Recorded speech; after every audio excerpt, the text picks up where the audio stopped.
നമസ്കാരം. The path is the goal എന്ന discussion സീരീസിൻ്റെ അടുത്ത സെഷനിലേക്ക് വീണ്ടും ഏവർക്കും സ്വാഗതം. നമുക്ക് ആദ്യം മെഡിറ്റേഷൻ ചെയ്യാം.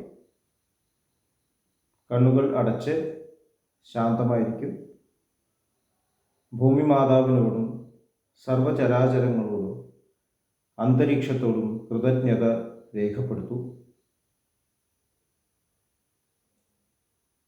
ഭൂമി മാതാവിൽ നിന്നുമുള്ള ഹീലിംഗ് എനർജി കാലുകളിലൂടെ പ്രവേശിച്ച് ശരീരം മുഴുവൻ വ്യാപിക്കുന്നതായും ശരീരത്തിലെ എല്ലാ ഭാഗങ്ങളെയും എല്ലാ കോശങ്ങളെയും റിലാക്സ് ചെയ്യാൻ സഹായിക്കുന്നതായും അനുഭവിക്കൂ. ഇപ്പോൾ ശരീരം പൂർണ്ണമായും റിലാക്സ്ഡായി. ഈ റിലാക്സേഷൻ ഹൃദയത്തിൽ അനുഭവിക്കൂ. ശ്വാസം ദീർഘമായി ഉള്ളിലേക്ക് എടുക്കൂ. ഹൃദയത്തിൽ സ്നേഹം നിറയുന്നതായി അനുഭവിക്കൂ. ശ്വാസം പുറത്തേക്ക് വിടുമ്പോൾ സ്നേഹം പ്രപഞ്ചം മുഴുവൻ വ്യാപിക്കുന്നതായും അനുഭവിക്കൂ.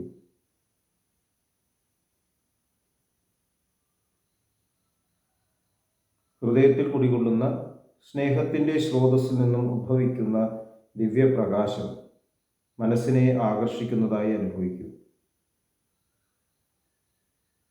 ആ ദിവ്യപ്രകാശത്തിൽ ധ്യാനം ആരംഭിക്കൂ. മനസ്സിൽ ചിന്തകൾ വരുന്നുണ്ടെങ്കിൽ മൃദുവായി അവയെ അവഗണിക്കുക. ദിവ്യപ്രകാശത്തിൽ ധ്യാനം തുടരുക.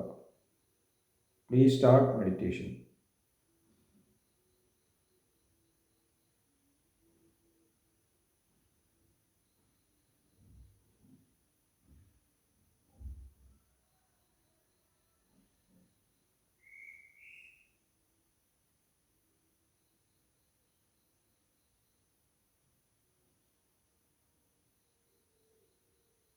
ഓക്കെ, ആ കണ്ടീഷൻ നിലനിർത്തി പതുക്കെ കണ്ണുകൾ തുറക്കൂ.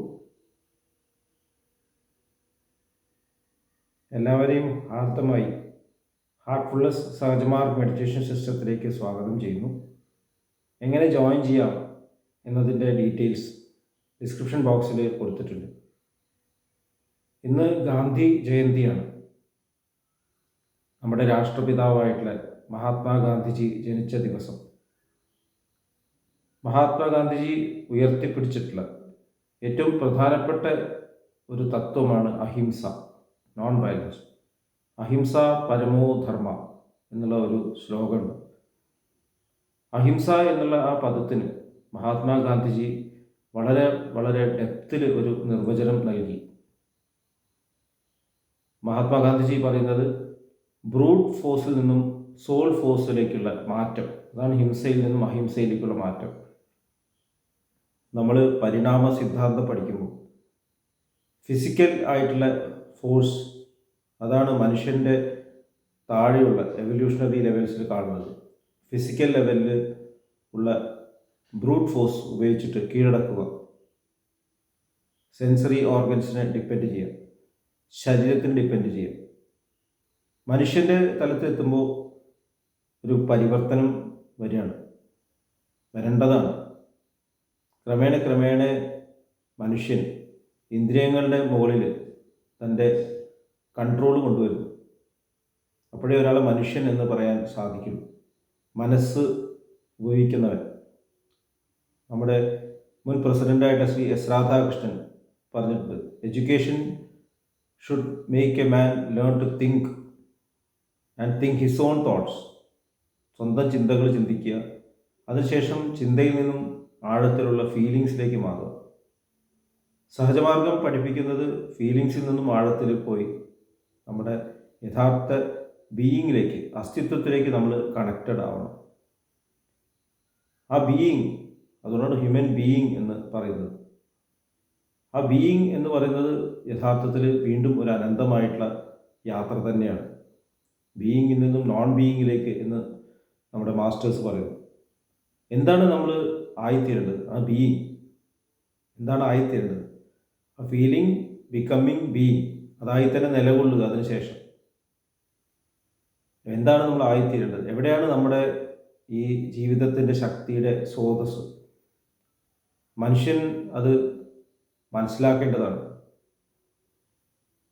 തൻ്റെ ഉള്ളിലുള്ള ജീവശക്തിയാണ് എല്ലാ കാര്യങ്ങൾക്കും ശക്തി നൽകുന്നത്, എല്ലാ പ്രവർത്തികൾക്കും ഊർജം നൽകുന്നത്. ജീവശക്തി, അതിനെ ആത്മാവ് എന്ന് വിളിക്കുന്നു, സോൾ. ഒരു ജീവിച്ചിരിക്കുന്ന ഒരു മനുഷ്യനും ഡെഡ് ബോഡിയും തമ്മിലുള്ള വ്യത്യാസം എന്താണ്? അത് നമുക്ക് ഫിസിക്കൽ പാരാമീറ്റേഴ്സ് വെച്ച് അളക്കാൻ സാധിക്കില്ല. ശരീരം അതേപോലെ തന്നെ, പക്ഷേ ആ ജീവശക്തി പോകുന്നതോട് കൂടിയിട്ട് അത് ഉപയോഗശൂന്യമായി മാറുന്നു, ഡിസിൻറ്റിഗ്രേറ്റ് ചെയ്യുന്നു. അതുപോലെ തന്നെ കുട്ടി ജനിക്കുമ്പോൾ കുട്ടി കരഞ്ഞില്ലെങ്കിൽ എല്ലാവരും കരയും. കുട്ടിയുടെ കരച്ചിൽ എവിടെ നിന്ന് വരും? കൈകാലിട്ട് അടിക്കുന്നു. അതിനാണ് ജീവശക്തി എന്ന് പറയുന്നത്. അപ്പോൾ ആ ഒരു എലിമെൻ്റാണ് ഒരു ലിവിങ് ബീയിങ്ങിനെ ഡിഫറൻഷ്യേറ്റ് ചെയ്യുന്നത്. എല്ലാ ചരാചരങ്ങളുടെ ഉള്ളിലും ഈ സോൾ ഫോഴ്സ് ഉണ്ട്. പക്ഷെ മനുഷ്യൻ്റെ അടുത്തെത്തുമ്പോൾ, എവല്യൂഷൻ എത്തുമ്പോൾ ഇത് കൂടുതൽ മാനിഫെസ്റ്റ് ആവണം. അപ്പോൾ മനുഷ്യൻ കൂടുതൽ ആന്തരികമായിട്ടുള്ള തൻ്റെ ആത്മാവിൽ സോൾ ഫോഴ്സ് ഡിപ്പെൻഡ് ചെയ്യണം. അപ്പോൾ വേറൊരാളെ കീഴടക്കുക, ശാരീരികമായി കീഴടക്കുക, അതിനേക്കാളും ഉപരി മാനസികമായിട്ടുള്ള തരത്തിലുള്ള കീഴടക്കൽ. നമുക്ക് ചുറ്റും നോക്കിയാലോ, എഡ്യൂക്കേഷനിലൂടെ ഇൻ്റലക്ച്വൽ ആയിട്ട് ഡെവലപ്മെൻറ്റ് ഉണ്ടാകുന്നുണ്ട്. ഇൻ്റലക്ച്വൽ ഡെവലപ്മെൻറ്റ് വളരെ ഇമ്പോർട്ടൻ്റ് ആണ്. അപ്പോൾ സ്ഥാനത്തിൽ വരുമ്പോൾ അറിവുള്ള ആൾക്കാർ അറിവില്ലാത്ത ആൾക്കാരെ മുകളിൽ ഡോമിനേറ്റ് ചെയ്യുന്നു. ഈ തരത്തിലുള്ള അറിവ് യഥാർത്ഥത്തിൽ വീണ്ടും ഉള്ളിലുള്ള ശക്തിയിൽ നിന്നും വേറിട്ട് കൊണ്ടുപോകണം. അതാണ് നമ്മൾ മനസ്സിലാക്കണം. ആ അറിവും ബുദ്ധിശക്തിക്കും എല്ലാം ഊർജം നൽകുന്നതും ഈ ജീവശക്തിയാണ്. അപ്പോൾ നമ്മൾ വീണ്ടും ഉയരേണ്ടിയിരിക്കുന്നു ഇൻ്റലക്ച്വൽ ലെവലിൽ നിന്നും. നമ്മൾ ഇൻ്റലക്ച്വൽ ക്യാപിറ്റലിനെ കുറിച്ചൊക്കെ പറയുന്നത്, എത്ര ഇൻ്റലിജൻ്റ് ആയിട്ട് ഒരാളായാലും, ഒരുപാട് അറിവുള്ള ആളായാലും പെരുമാറ്റം ഇമ്പ്രൂവ് ചെയ്യണമെന്നില്ല. അറിവിലൂടെ പെരുമാറ്റം ഇമ്പ്രൂവ് ചെയ്യണമെന്നില്ല. വീണ്ടും ഡോമിനേറ്റ് ചെയ്യാനുള്ളൊരു ചിന്ത വരുന്നു. ഇപ്പോൾ നമ്മൾ ലോകത്തിലേക്ക് നോക്കിക്കഴിഞ്ഞാൽ ഫിസിക്കലായിട്ട് ഡോമിനേഷനേക്കാളും കൂടുതൽ ഇൻ്റലക്ച്വലായിട്ട് ഡോമിനേഷൻ, അതാണ് കാണുന്നത്. എക്സ്പ്ലോയിറ്റ് ചെയ്യുക, അറിവില്ലാത്തവരെ തെറ്റിദ്ധരിപ്പിച്ച് എക്സ്പ്ലോയിറ്റ് ചെയ്യുന്ന ആ പ്രവണത. അപ്പോൾ അതും യഥാർത്ഥത്തിൽ ഒരു ബ്രൂട്ട് ഫോഴ്സ് തന്നെയാണ്, ഫിസിക്കലാണ്. മൈൻഡും ഫിസിക്കൽ ആണ് എന്നുള്ളത് നമ്മുടെ ശാസ്ത്രങ്ങൾ പറയുന്നു. മാറ്ററിൻ്റെ ലോവർ പ്രകൃതിയുടെ, ഈശ്വരൻ്റെ പരാപ്രകൃതി എന്ന് പറഞ്ഞാൽ ആ സോൾ ഫോഴ്സ്, അപരാപ്രകൃതിയുടെ ഭാഗമാണ് മൈൻഡും. അപ്പം മൈൻഡ് കൊണ്ട് കോൺക്വർ ചെയ്യുന്ന പല പല തരത്തിലുള്ള ടീച്ചിങ്സും ഉണ്ട്. മെൻ്റൽ ഫോഴ്സ് ഉപയോഗിച്ചിട്ട് കീഴടക്കുക, മെൻ്റലി മാറ്റങ്ങൾ കൊണ്ടുവരും, ഉപദേശിക്കുന്നു. ചിലർ ആ തരത്തിൽ മൈൻഡ് ഉപയോഗിച്ചിട്ട് വേറൊരാളെ കൺട്രോൾ ചെയ്യാൻ ശ്രമിക്കുന്നു. ഐസക് ആസിമോവിൻ്റെ ഫൗണ്ടേഷൻ എന്നുള്ള പുസ്തകങ്ങളുടെ സീരീസ് വായിച്ചാൽ ഇതറിയാം. 2 ഫൗണ്ടേഷൻ ഉണ്ട്. ആ സെക്കൻഡ് ഫൗണ്ടേഷനിൽ മെൻ്റൽ ലെവലിലാണ് എല്ലാം നടക്കുന്നത്. അതും യഥാർത്ഥത്തിൽ ഒരു ഫിസിക്കലായിട്ട് ഡോമിനേഷൻ തന്നെയാണ്. മനുഷ്യൻ വീണ്ടും പുരോഗമിക്കേണ്ടിയിരിക്കുന്നു.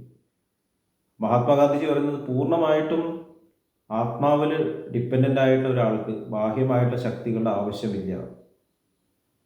ഫിസിക്കലായിട്ട് ഒരാളെ മാറ്റാൻ ശ്രമിച്ചാൽ അത് മാറ്റം ആവില്ല, അത് ടെമ്പററി ആവും. കാരണം അതെല്ലാം തുടക്കവും അവസാനമുള്ള കാര്യങ്ങളാണ്. ശരീരം മാറിക്കൊണ്ടിരിക്കുന്നു, മനസ്സ് മാറിക്കൊണ്ടിരിക്കുന്നു, ബുദ്ധി മാറിക്കൊണ്ടിരിക്കുന്നു. ഇതൊക്കെ ജനനം തൊട്ട് മരണം വരെ നമ്മൾ ജീവിതം നോക്കിയാൽ അറിയാം.